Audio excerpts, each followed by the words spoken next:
समझते हैं ना, मियाँ बीवी दोनों। मेरे पास ऐसे लोग हैं क्या? ऐसे लोग हैं वो जहां सबसे ज्यादा धूप हो वहीं बैठे, क्योंकि किसी को 1 लाख आएगी तो आपको कितने का मामला है, कितने का मामला है? अभी आपको मैं थोड़ा समझाता हूँ आपको। गणित आपको गणित उत्तराखंड के लोग जानते क्या है? इनके बड़े साफ होते हैं, दिल लगाते हैं, गुणा गणित दिल लगाते हैं। और आज हम आपको गुणा गणित समझाने आए हैं कि आपका कितने का नुकसान हो रहा है, जान लीजिए। और अगर आप जान लेंगे तो आज आपको रात में नींद नहीं आएगी। मैं बता रहा हूँ, थोड़ी बात तो समझिए, बात शुरू की जाए। लाइट चला था जी का फोन से। आप चिंता करिए, आप चिंता करिए, इनको थोड़ा लेने दीजिए। तो देने वाले हैं वो कहीं आराम कर सकते हैं, इनको ले दीजिए। तो 10 मिनट बात चलेगी, 10 मिनट हम बात करें, 10-15 मिनट। हाँ, आपका समय हो तभी बताइए। 1 घंटा 15 मिनट, 1 घंटा। मैं आपसे कह रहा हूँ जितनी मिनट बात करना मुझे बता दीजिए, मैं उसी हिसाब से बात करूँगा। 1 घंटा। लेकिन बीच में फिर कोई उठ के नहीं जाएगा, क्योंकि जब डॉक्टर ऑपरेशन शुरू करता है, अगर बीच में मरीज ढीला ढुला के डॉक्टर कहता फिर मैं जिम्मेदार। अगर आप बैठे हैं तो बैठे रहिए, पूरी बात सुनिए। ये लड़ाई क्यों जरूरी है, क्या हमसे छीना गया है, क्यों हिंदुस्तान के कोने कोने में बीने बंदूक पागलों की तरह भाग रहा, और आपके साथ बुढ़ापे में क्या होगा ये जानना जरूरी है। तैयार है? जो साथी बातचीत कर रहे हैं, हेलो,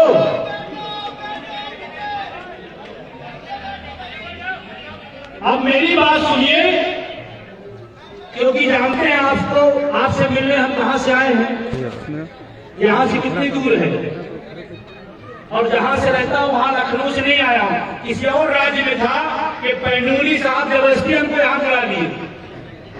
मैं सच बताऊंगा आपको, जीत के आपको मैं आना नहीं चाह रहा था, क्योंकि पता लगा था कि धूप में लोग उत्तराखंड वाले कुमड़ा जाते हैं, तो लेकर क्या बात चले। लेकिन ये अध्यक्ष जी आप कहें जबरदस्ती उन्होंने बुलाया कि नहीं, आना ही आना है।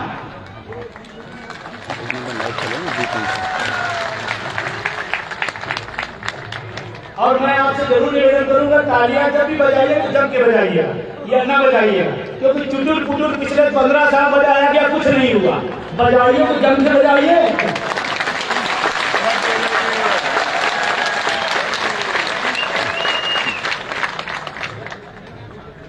हमारे इस मंच पर इस आंदोलन का समर्थन करने आए उत्तराखंड प्रदेश अध्यक्ष करण मेहरा साहब, उनको मैं विशेष धन्यवाद देता हूं। आपको मैं गालियां भी चाहता हूं तो हमारे संघर्ष में हमारे साथ खड़ी हुई है। और ध्यान रखना, जब आपके साथ मिट्टी पर संघर्ष करने के समय कोई खड़ा है तो असली वही है। अगर बारी रहे तो सब लोग तैयार खड़ी रहते हैं। हमारे उस संघर्ष में हमारे साथ आए हैं, मैं उनका और उनकी पूरी टीम का बहुत बहुत शुक्रिया और धन्यवाद देता हूं। और आज उन्होंने मेरी साथ कोई सबकी बात कही, और आपको यह समझना चाहिए, नेता कैसे समझेगा, नेता क्यों समझेगा, पार्टी आपको क्यों समझेगी, तो बहुत अच्छे तरीके से समझाया। जब तक वोट की चोट नहीं मारोगे ना, नेता बहुत मोटा होता है। और जबकि उसी पैसे से आते इन्होंने अच्छे तरीके से समझाया। मैं अभी 2-3 पॉइंट इस पर आपसे बात करूंगा।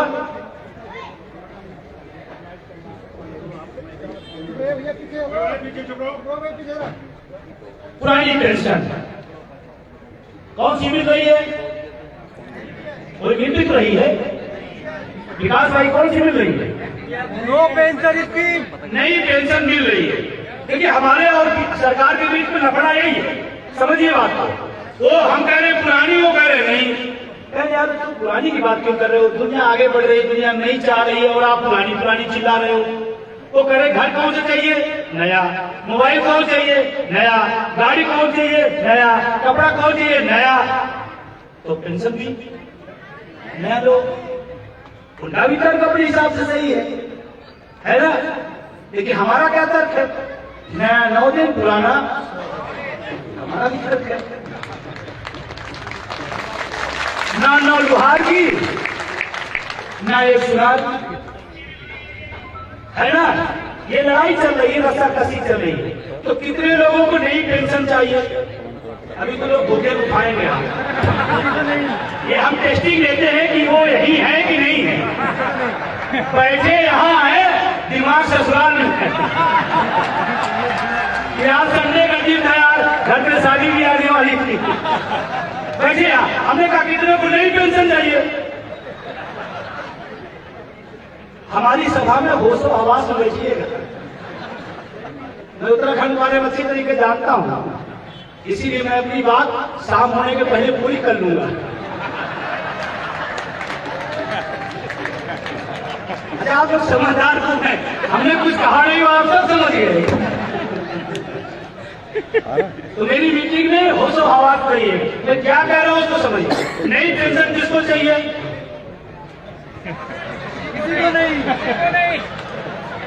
अच्छा पुरानी किसको चाहिए? सबको चाहिए। क्या चाहिए? नहीं गला चिल्ला के बोलो तो बोलो, क्या चाहिए? क्या चाहिए? क्या चाहिए? अब यहाँ की सरकार के भी काम संघर्ष करो, हम तुम्हारे साथ हैं। विजय बंधु जी संघर्ष करो, हम तुम्हारे साथ हैं।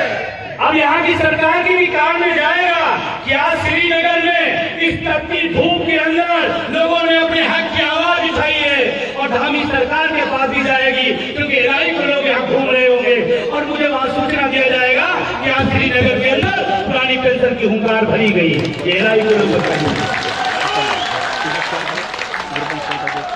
लेकिन मैं आपको बताऊं, ये बात कहने लीजिए, मैं जिम्मेदारी से कह रहा हूं, ये लड़ाई हम क्यों जीतेंगे? ये लड़ाई हमारी 100% जीत होगी, क्योंकि एलआई वाला भी रिपोर्ट जब देता है तो आपकी संख्या 2 गुना बताता है। हमने कहा झूठ बोलते हो, उसने कहा हमने कहा क्यों झूठ बोलते हो? कह रहा सर 2011 का हूं, मुझे भी पेंशन चाहिए।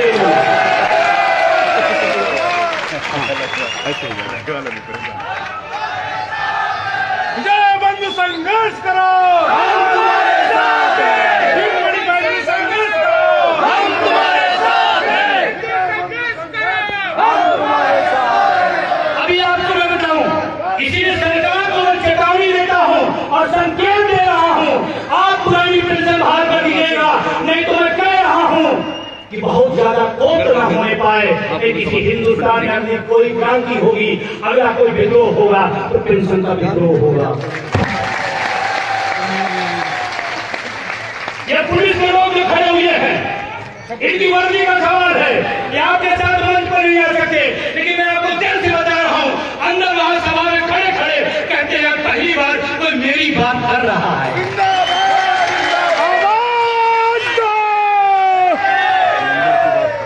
पहली बार कोई बात कह रहा है।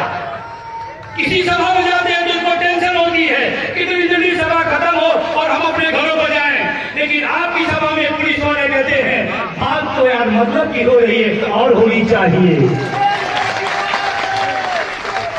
और इसीलिए हमने नारा दिया उत्तर प्रदेश के अंदर, आप भी नारा देना, और जहां समस्या देखना, जहां पुलिस देखना, एक ही बात करना, अपनी बात भूल जाना, पुलिस वालों की पेंशन बहाल होनी चाहिए। उसकी मिजाज भी उठेगी, एक बार उसका जमीन कहेगा ये बात तो सच कह रहा है, उसकी लाठी नीचे गिरेगी। ये मैं जान बता रहा हूं। और इसे एक नारा है, ये अंदर की बात है, पुलिस ये अंदर की बात है, भाई सब मुस्कुरा रहे हैं। और इनको इसलिए मैं कह रहा हूं, हम होली, दिवाली, ईद, बकरीद अपने घरों में अपने परिवार के साथ मनाते हैं। मैं इनसे पूछना चाहता हूं, आप ड्यूटी में जब से आए, क्या कोई होली दिवाली अपने घर में मना पाए? नहीं मना पाए। होली दिवाली में आपकी ड्यूटी आधी कर जाती है।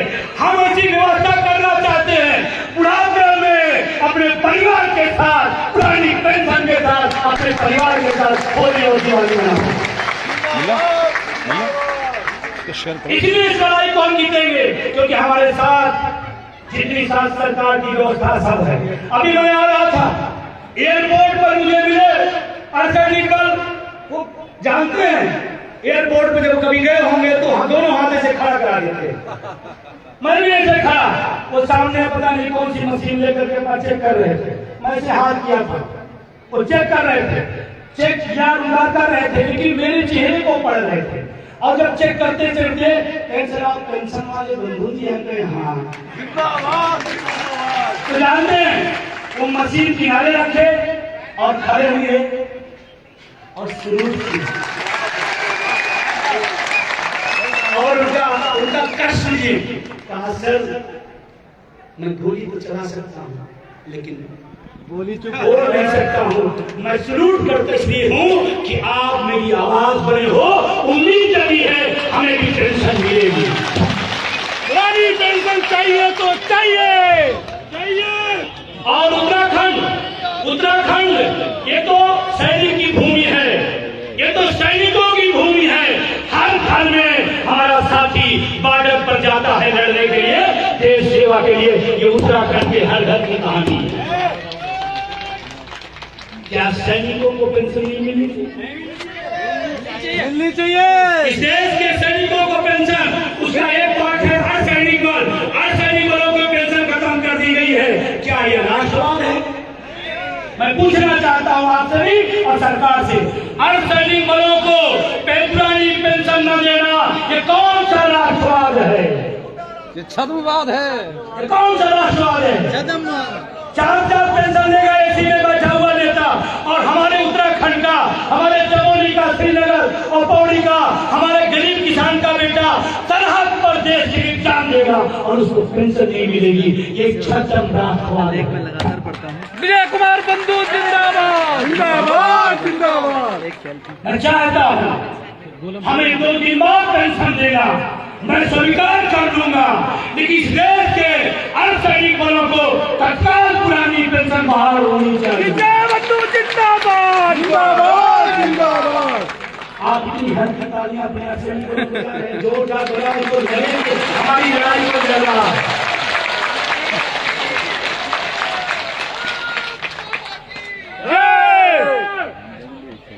अभी आपसे हमारे बीच में तमाम संगठनों के साथी यहाँ पर समर्थन दिए हैं। मैं सबका नाम तो नहीं ले पाऊंगा, लेकिन जिन संगठनों ने इस आंदोलन में अपना सहभागिता सहयोग कर रहे हैं, मैं उन सबका भी धन्यवाद और आभार व्यक्त करता हूँ। सचिवालय संघ से हमारे अध्यक्ष जी जीतपुरी पहलूरी जी, इनके संघर्ष को और इनके संगठनकर्ता के नाते मैं इनका बहुत आदर और सम्मान करता हूँ। इन्होंने बहुत शानदार काम किया। और सुनील लखेड़ा साहब, राकेश त्यागी साहब, जोशी साहब, महासचिव जी हमारे बीच में भी आए हैं। और अगर किसी आंदोलन को सचिवालय का समर्थन मिल जाए तो आधी लड़ाई तो वैसे ही। और आप भाग्यशाली है कि पूरा सचिवालय आपके साथ है या नहीं है? बोलो भाई, पूरा सचिवालय आपके साथ खड़ा है। मैं उनका भी धन्यवाद देता हूँ। और ये पेंशन आंदोलन का भी मुख्य आंदोलन है। वहाँ किनारे एक बेसिक का साथी खड़ा होगा, यहाँ पर एक माध्यमिक का बैठा होगा, उधर एक पीडब्ल्यू का बैठा होगा, यहाँ एक स्काई का होगा, एक यहाँ सचिवालय का होगा। इसने सारे देश को एक सूत्र में बांधने का काम किया मोदी ने।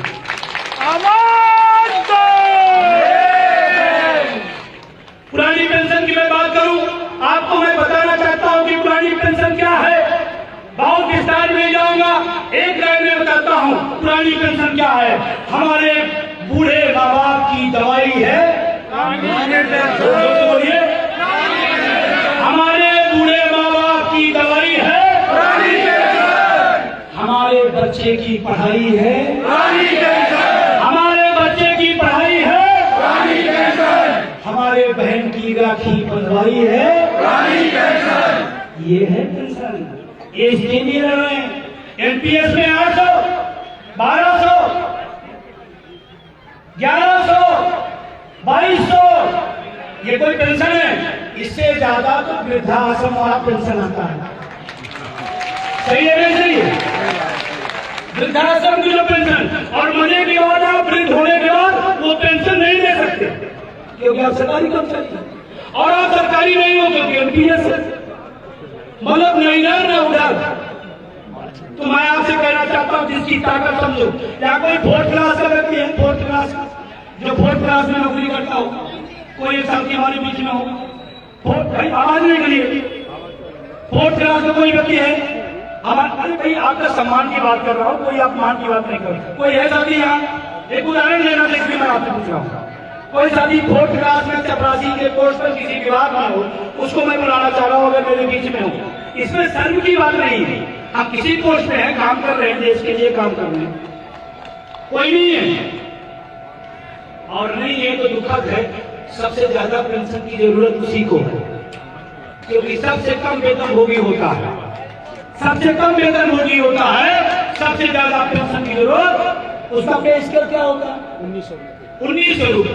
वेतन कितना बढ़ना होगा? 30,000 35,000 ऐसी ना। देखिए मैं झूठ नहीं बोलता क्योंकि मैं प्रधानमंत्री नहीं हूं।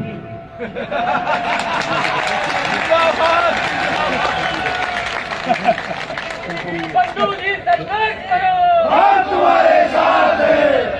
ये काम आपको दे दिया गया है, बाकी अपने खाते में। उसकी 30,000 रुपए। अब अगर मान लीजिए एक मोटा 30,000 रुपए अगर वेतन, जबकि वेतन आयोग खत्म कर दिया गया, अगर वेतन आयोग अच्छा आ जाए और चलता रहे तो उसका लाश होते होते 6,500 इतना। अब मानी पुरानी पेंशन में आ जाए, आप समझो उस बात में कौन सी लड़ाई लड़। आप मुकेश रतूड़ी के लिए नहीं आए, आप मनोज अवस्थी के लिए नहीं आए हो, आप कीर्ति के लिए नहीं आए हो, आप पवार के लिए नहीं आए हो, आप किसके लिए आए हो? आपकी लड़ाई है, कोई एहसान नहीं कर रहे, ये लड़ाई आपकी है, आपको ही लड़ना पड़ेगा। मैं गणित समझा रहा हूं, क्या मिलेगा आपको? 30,000 वाला आदमी 6,500 पहुंचा, रिटायर हो गया, पुरानी पेंशन में आएगा। पुरानी पेंशन का क्या नियम है? अगर 6,500 उसकी वेतन लास्ट का है तो लगभग कितना मिलेगा?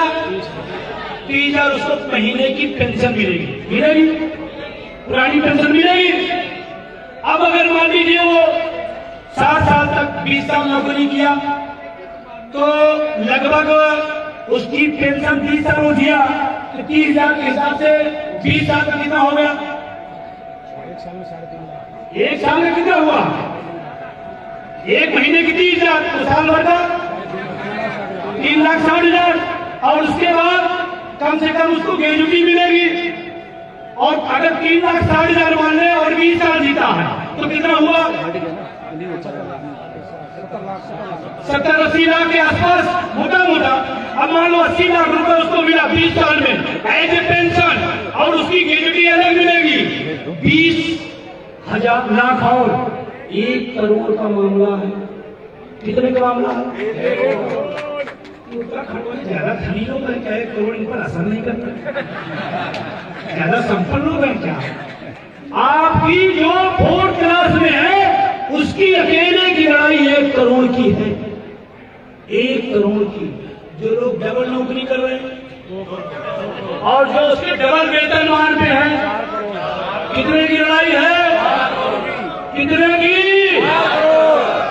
छोड़ देना चाहिए, छोड़ो, जाने दो। 1-2 करोड़ क्या है मेरे लिए? बोलो आप, छोड़ देना चाहिए।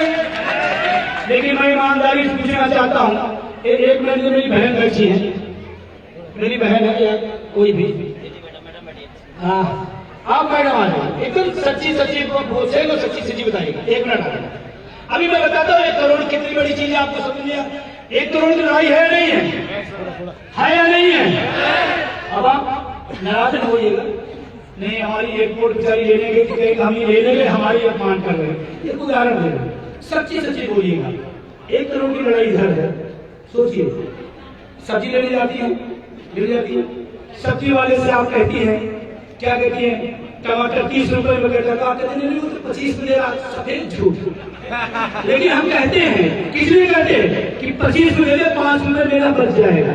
मतलब उस गरीब आदमी से 5 रुपए के झूठ बोलते हैं और उसके बाद भी बात समझिए, सब्जी वाले से झूठ बोल के 5 रुपए बचा रहे हैं। हम रिक्शे में बैठते हैं, आप भी बैठते हैं, रिक्शे बैठती है, वो कहते हैं वहां चलने का 50 रुपए है, तो आप कहते हैं मैं तो रोज आती हूँ 40 रुपए ले लो। 10 रुपए के लिए हम रिक्शे वाले, गरीब रिक्शे वाले से लड़ते हम 5 रुपए के लिए सब्जी वाले से लड़ सकते हैं, 10 रुपए के लिए रिक्शे वाले से लड़ सकते हैं। अरे मित्रों, 1 करोड़ की लड़ाई है, सरकार से लड़ूंगा। बंधु जी संघर्ष करो, हम तुम्हारे साथ हैं। लड़ना चाहिए नहीं लड़ना चाहिए, छोड़ देना चाहिए। और इसीलिए मित्रों इतनी दूर पहाड़ी इलाके में भाग के आपके बीच में समझाने आया हूँ। आपका 1 करोड़ का नुकसान है, आपका 2 करोड़ का नुकसान है। आप किसी के एहसान न करना, जहाँ इमामों की पुकारे वहाँ खड़े होना, क्योंकि आपके बुढ़ापे की लाठी का सवाल। और धन्यवाद भी लेने आया हूँ। कितने लोग दिल्ली के रामलीला मैदान में थे? अरे वाह वाह भाई वाह, यहां से चलेगा दिल्ली, चलेंगे। अच्छा सच बताइए, दिल्ली में क्या नजारा था? लोग, मैं नहीं कहता, लोग कहते हैं इस देश के बहुत पॉपुलर प्रधानमंत्री भी अगर अपने पे आ जाए तो इतनी भीड़ इकट्ठा नहीं कर सकते बिना किराए के, हम नहीं बोल रहे हैं। अब तक देखना, 2 दिन बाद एक पेपर है दिल्ली का, टाइम्स नाउ, उसमें मेरा इंटरव्यू छपा है।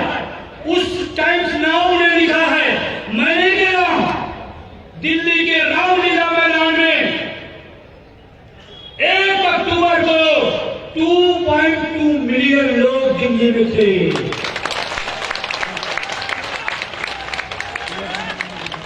मैं नहीं कह रहा हूं, तमाम ट्रेड यूनियन के लोग कह रहे हैं, बड़े बड़े नेता, पूरा संघर्ष जीवन में चला गया, वो कह रहे हैं भारत नहीं, पूरी दुनिया के ट्रेड यूनियन के इतिहास में दुनिया की सबसे विशालतम प्रदर्शन था 1 अक्टूबर।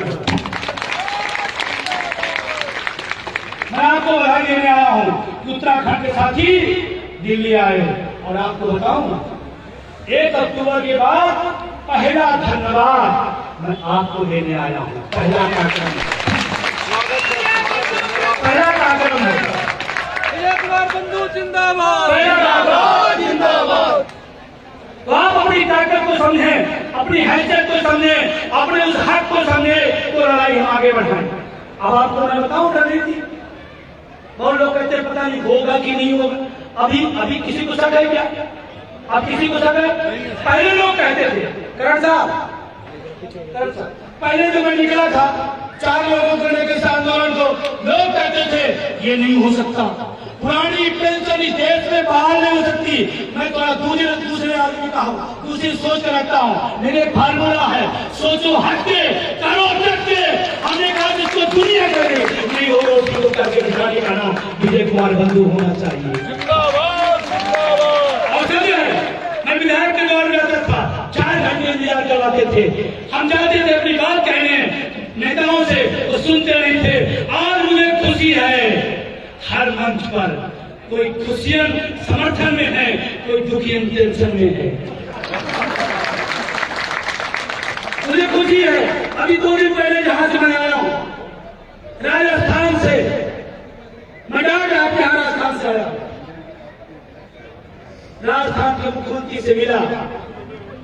उन्होंने 2 बातें बहुत शानदार कही, मैं आपको बताना चाहता हूँ।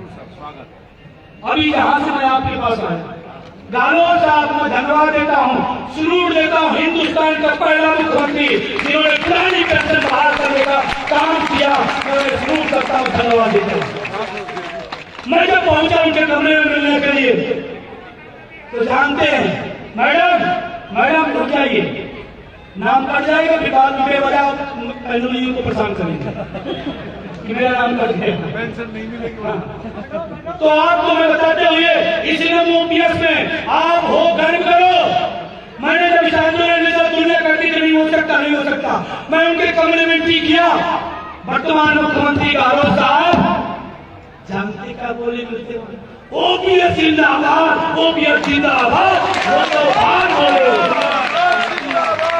अरे मुख्यमंत्री, जिस जिसको लोग सुनना नहीं चाहते थे, एक मुख्यमंत्री निवर्तमान कह रहा है ओपीएस आपके संगठन और आपके आंदोलन की जीत है।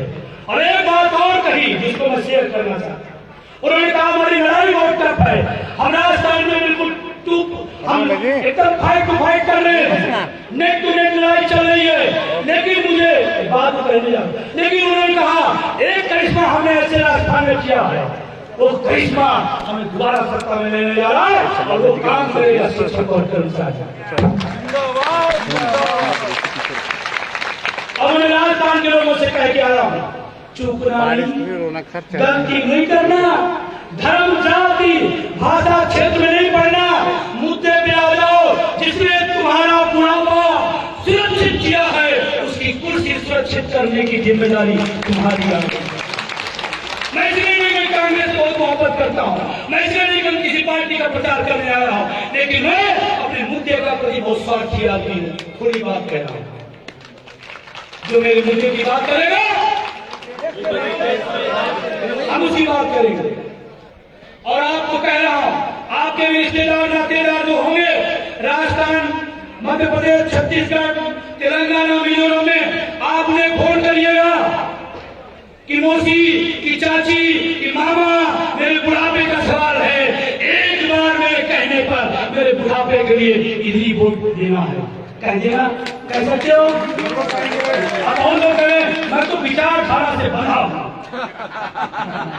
उनके लिए मैं कहना चाहता हूं, जिस विचारधारा के लिए आप मरते हो, जिस विधायक और सांसद के लिए मरते हो, एक मिनट टिकट करता है उधर पार्टी में शामिल हो जाता है, वो अपना विचारधारा नहीं देखता, अपना हित देखता है।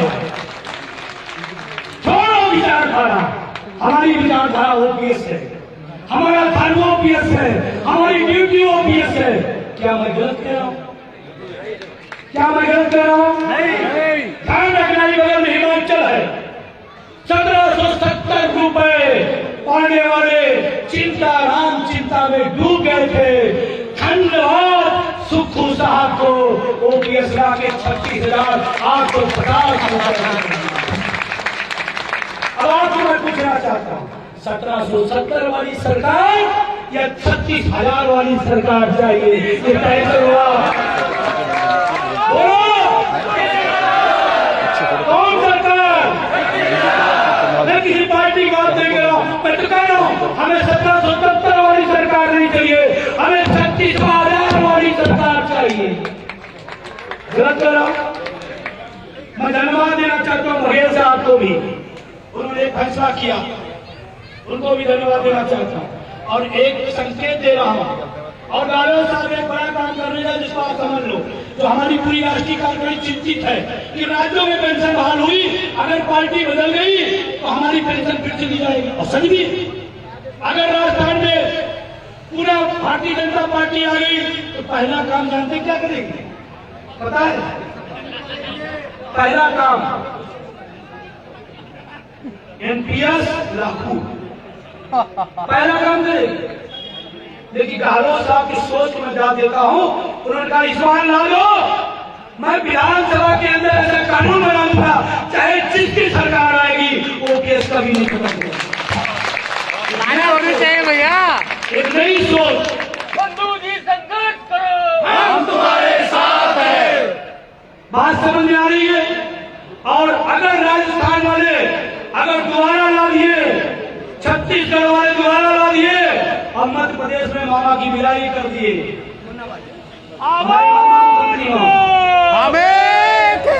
मध्य प्रदेश में हमारे मामा मुख्यमंत्री, हमारे नहीं आपके भी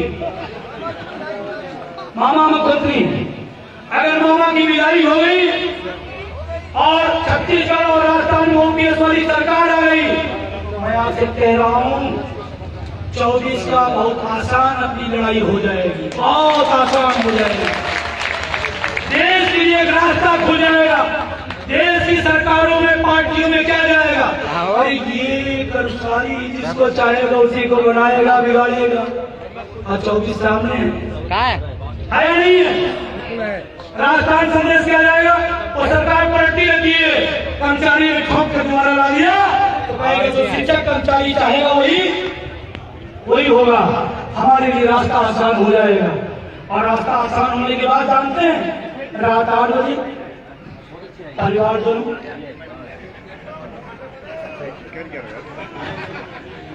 भाइयों और बहनों रात 8 बजे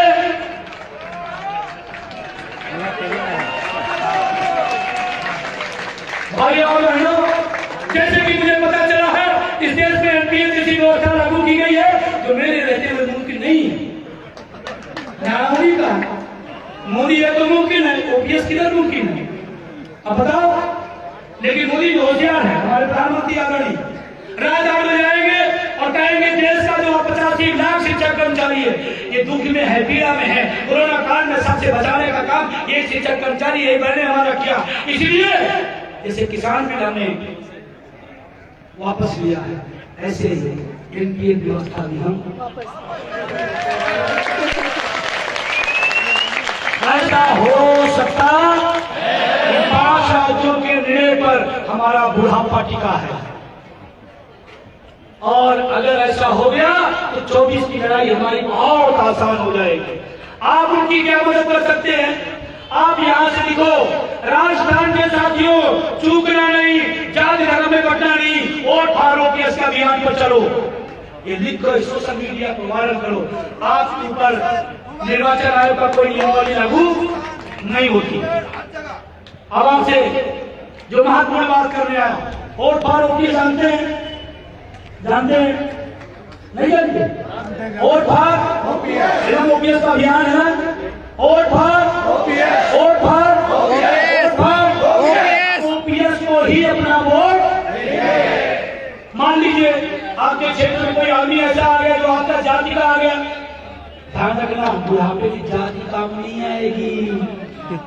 आपका पड़ोसी आ गया इलेक्शन लड़ने तो बुढ़ापे में पड़ोसी भी काम। मान लीजिए आपके मौसा जी आ गए रिश्तेदार तो बुढ़ापे में मौसा जी भी काम नहीं आएंगे। क्या काम आएगा? क्या काम आएगा? हमारा वोट किधर पड़ेगा? हमारा वोट किधर पड़ेगा? यही बात 5 राज्यों को लोगों को समझा रहा हूं, यही आपको बताने आया। तैयार है? ईमानदारी से जो ओपीएस के लिए वोट कर सकते हैं हाथ बंद करें, जो नहीं कर सकते ना उठाएं, कोई दिक्कत नहीं। जो कर सकते बहुत अच्छी बात, धन्यवाद आप सबका। लेकिन इतना ही पढ़ा लिखा आदमी अगर अपना वोट दे दिया तो फिर पढ़ा लिखा किस बात का? अरे 20 वोट तैयार कर दो तो पढ़े लिखे हो, सही है। अच्छा, विधायक बनने के लिए सबका पैर छू सकता है, सांसद बनने के लिए सबका पैर छू सकता है। 20 आदमी को अपने बुढ़ापे की करीब नहीं कर सकते क्या? कर सकते हो, बिल्कुल कर सकते हो। मैं बता रहा हूँ, मैं गणित पूरा समझा रहा हूँ। यहाँ प्राइमरी टीचर है ना? देखो हमारी टीम में सबसे मास्टर आदमी ही लोग हैं, प्राइमरी का टीचर। सारे पीठासीन है सर, सारे पीठासीन होते हैं, सारे पीठासीन होते हैं। एक जगह चुनाव चल रहा था, लोगों ने कहा सर अध्यक्ष मैं पीठासीन हूँ, मैं क्या करूँ? बात समझ आ रही क्या?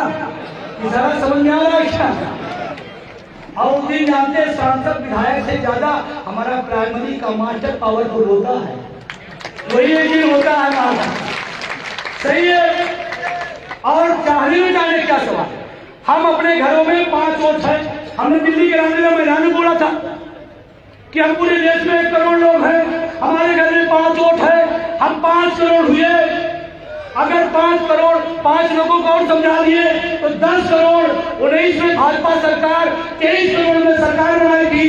10 करोड़ निकाल दो, 13 बचता है। हिंदू धर्म में 13 का संस्कार है।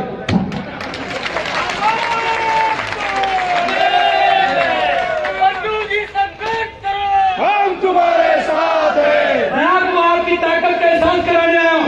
आप चाहो अकेले इस देश की सरकार बदलने का मानता कि किसी में है, शिक्षक कर्मचारियों के लिए अकेले, और चाहे भी क्यों नहीं।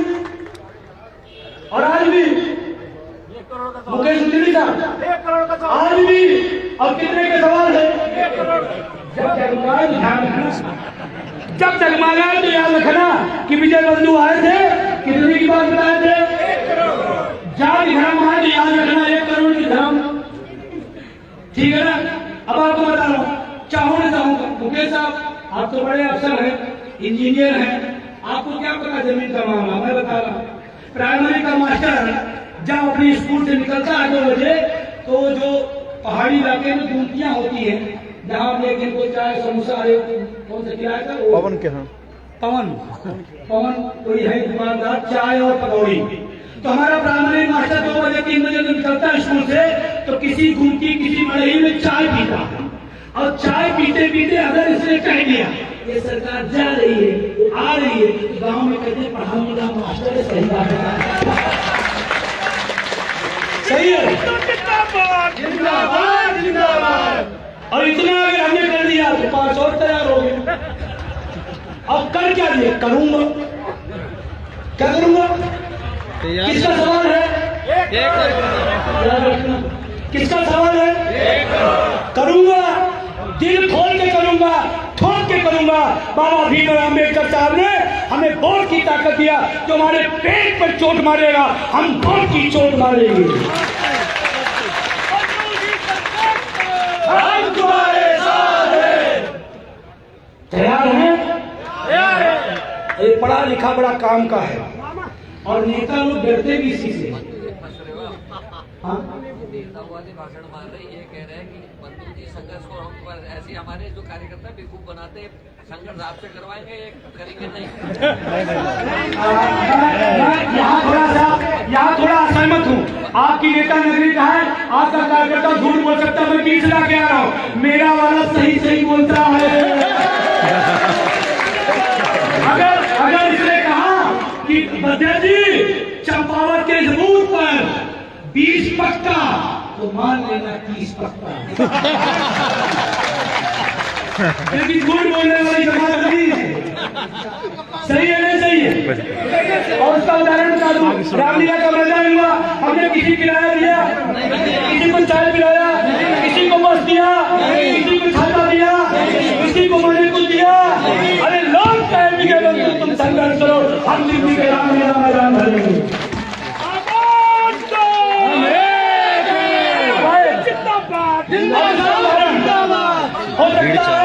हो सकता है कुछ खिलाई नहीं हो, मानता हूँ, हो सकता है आपकी तरफ से कुछ कमियां नहीं हो, मैं मानता हूँ, लेकिन हमने हिमाचल और कर्नाटक में ठोक के कह के चुनौती दे के हराने का काम किया।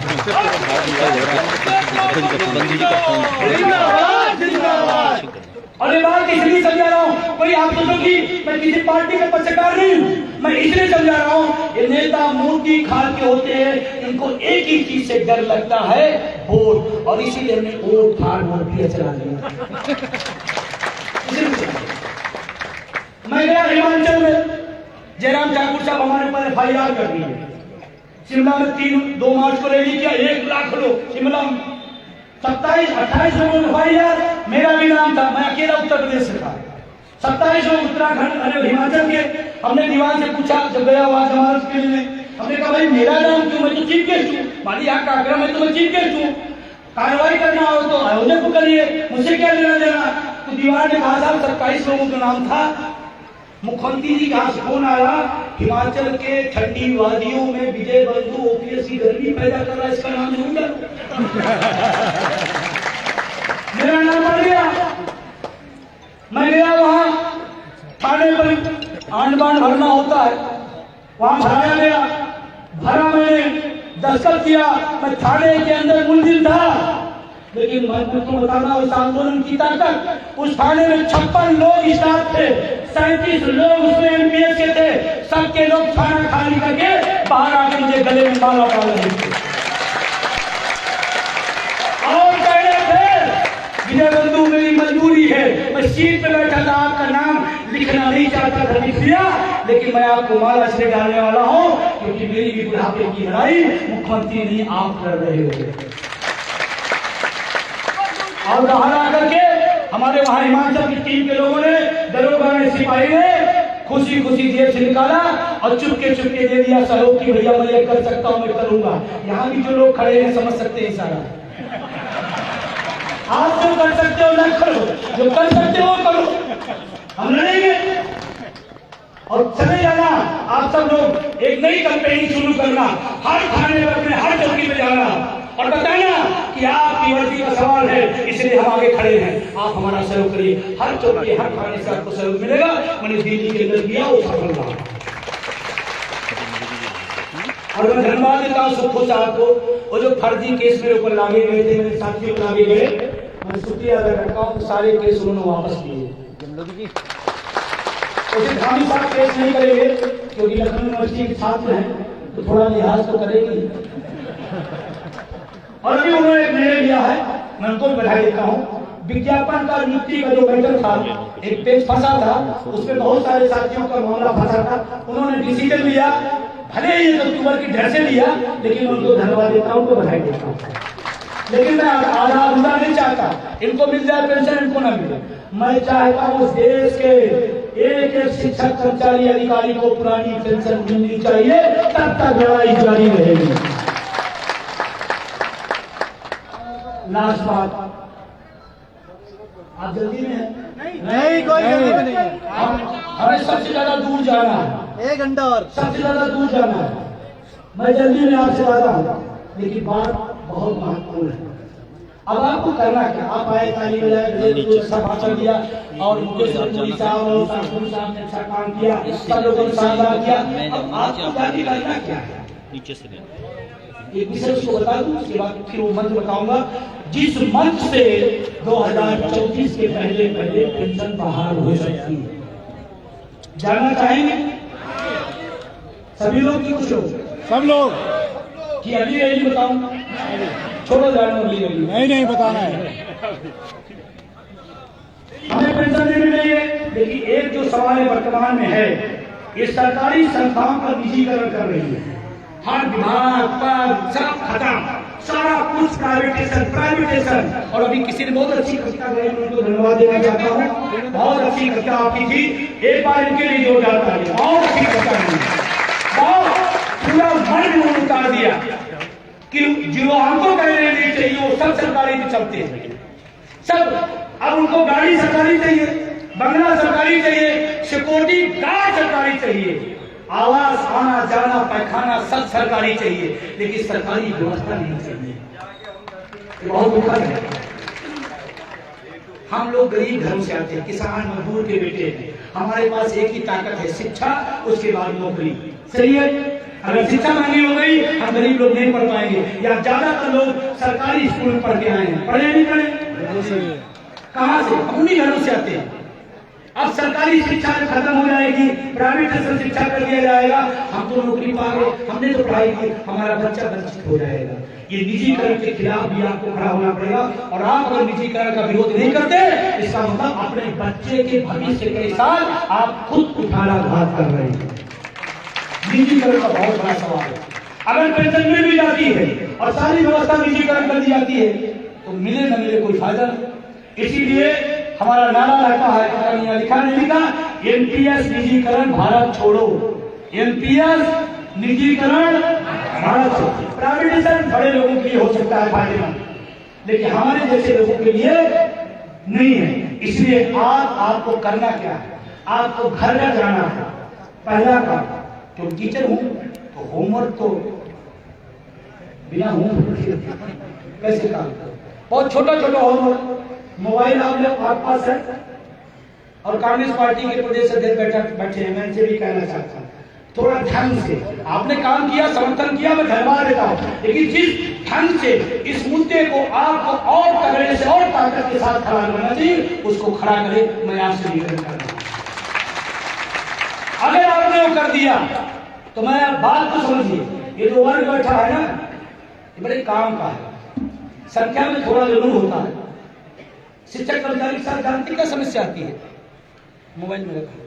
शिक्षक कर्मचारी के साथ समस्या क्या आती है? नेता लोग हमको महात्मा गांधी क्यों नहीं देते? वो जानते हैं, अरे कितने हैं, इतनी बड़ी आबादी में कितने हैं। मैं थोड़ा बताना चाहता हूँ, ये मोबाइल है, मोबाइल देख रहे हैं, इसमें बड़े एक्शन रिएक्शन फंक्शन तमाम तरह की है, पता नहीं कितना काम करता है, पता नहीं कितना काम करता है, बहुत महत्वपूर्ण है। लेकिन जानते हैं इसमें एक छोटा सा सिम है, उसको निकाल लो, एक खोखा बंगाली हम इस व्यवस्था के सिम हैं, अगर निकल गए तो कोई काम नहीं करेगा। हम सिम हैं, समझिए बात को, लगेगा तभी ये चलेगा। पूरी व्यवस्था चलाने वाले कौन होते हैं? कर्मचारी। तो आप काम क्या करिए, जाके 5 लाइन रोज लिखना है। क्या करना? किसी बुराई नहीं लिखो, मैंने कहता किसी बुराई लिखो, अपने मुद्दे, अपने आंदोलन, अपने बुढ़ापे, अपने संघर्ष के बारे में 5 लाइन लिखिए। लिख सकते हैं? हाँ जी। या कोई अनपढ़ तो नहीं है हमारी सभा में? कोई नहीं। मैं बड़े गर्व से कहता हूँ, मुख्यमंत्री और प्रधानमंत्री के सदन में पढ़े लिखे भी लोग हो सकते हैं और अनपढ़ भी हो सकते हैं। मैं भाग्यशाली हूँ, हमारी सभा में एक भी अनपढ़ नहीं होगा, कपरासी भी होगा, इंटर होगा। गलत करो मैं? सही। तो पढ़े लिखे लोगों 5 लाइन रोज लिखना है। आज जाना इस सभा के बारे में आपको जो अच्छा लगे आप लिखना, और उसके जितने रिश्तेदार हो, जितने मोबाइल नंबर हो, सब तक पहुंचा देना। अगर आप एक कर दिए ना तो क्रांति आएगी। जो चैनल आपको ढूंढ नहीं रहे हैं, 1 अक्टूबर के बाद आज तक वालों का फोन आया, सर आज इंटरव्यू चाहिए, हमने टाइम नहीं है आज, कल वीडियो कम हो जाएगा। कल किया मैंने, मुझे नहीं दिया टाइम। और मैंने रामलीला के मैदान से जो बोला आपने सुना होगा, मीडिया के बारे में मैंने बोला, हमने कहा मीडिया के साथियों, गली में कुत्ता गिर जाता है उस हॉल में तो आप नारा लगा करते हो। मेरा संवाददाता पहुंच चुका है, कुत्ता 2 पैर पर निकाल चुका है, पूंछ हिला रहा है, कुत्ता पर निकालने वाला है। Breaking news, breaking news, breaking news, breaking news. कहाँ है आपकी? लाखों लोग ने बोला, कुछ होश सिखाने आया है, कई पेपरों का बहिष्कार हुआ। और पेपर मीडिया वाले जानते किसे चलते हैं? मिडिल क्लास से, और वो भी नौकरी पेशा वालों से। पेपर कौन खरीदता है? पढ़ता कौन है?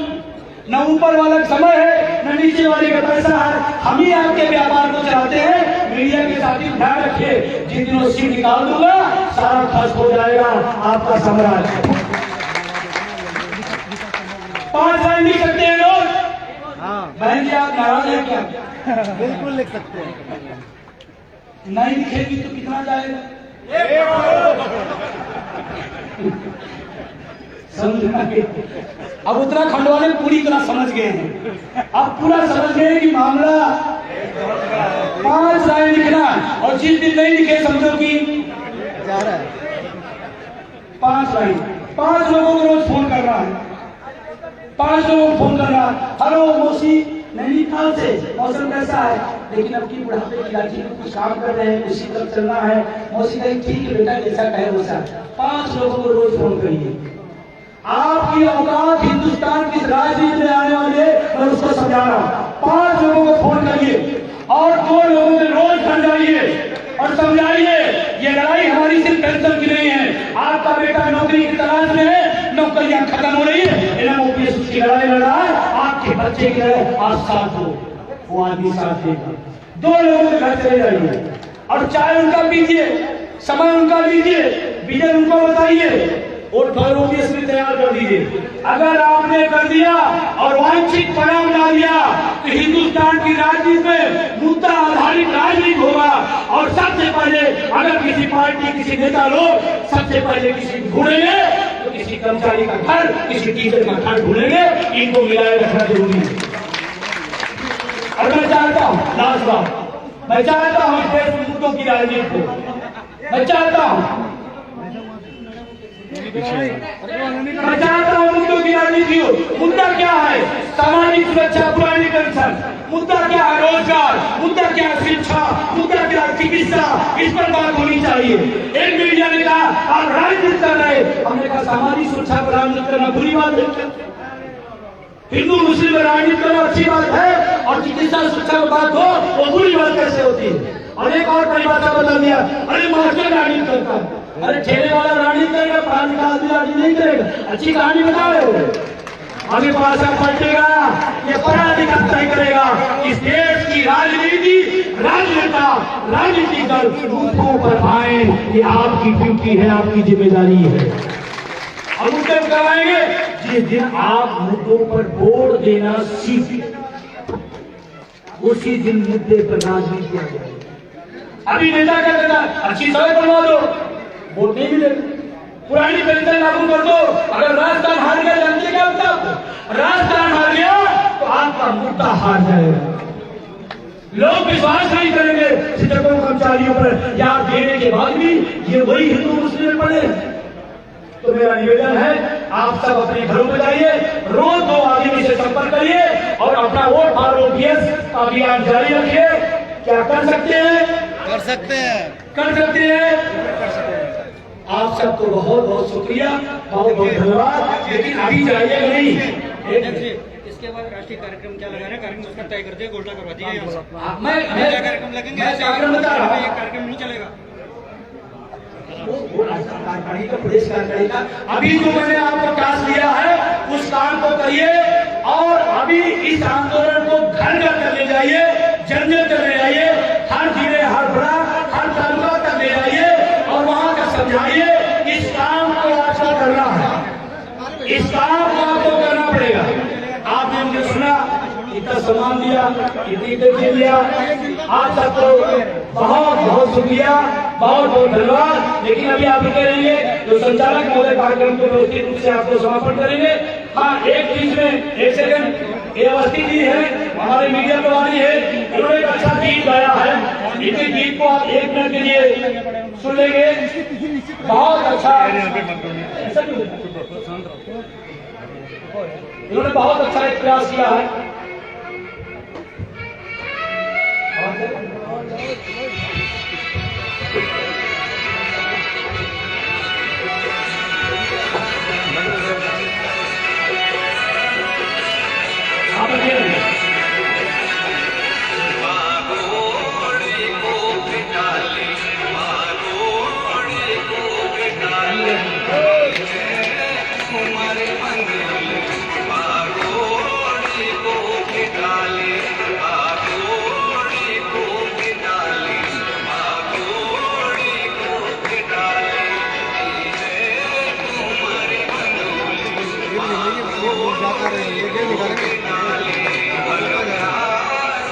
ये आप तक पहुंच जाएगा। ये लांचिंग किया है, इनको बहुत बहुत शुक्रिया।